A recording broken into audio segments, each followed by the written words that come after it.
त्यांनी एक चांगलं कार्य केलं, एक पुण्याचं काम केलं, जो ह्या देशामध्ये ज्याने एक पुण्य असं नाव, ज्याने पुण्य घडवलं, त्या व्यक्तीचं नाव मी कमानीला देऊ शकलो, याचा मला खूप आनंद आहे.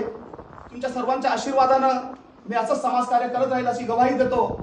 अजून भरपूर कामं आहे. एक असंही काम आहे जे मी काही दिवसामध्ये घडवणार आहे. कारण तुमच्या समाजाकडे जर बौद्ध समाज असेल, एसटी समाज असेल, यांच्याकडे राजकारणामध्ये जे यांचं योगदान असतं, योगदान देत असताना फक्त यांचं जर आरक्षण निघलं तेव्हाच यांना संधी दिली जाते. आरक्षण नसताना यांना संधी नसते, फक्त यांना यांच्या मागे पुढे फिरावं लागतं. परंतु येणारा खूप लवकर 1 फेब्रुवारी किंवा मार्च मध्ये या गावामध्ये इतिहास घडवणार आहे.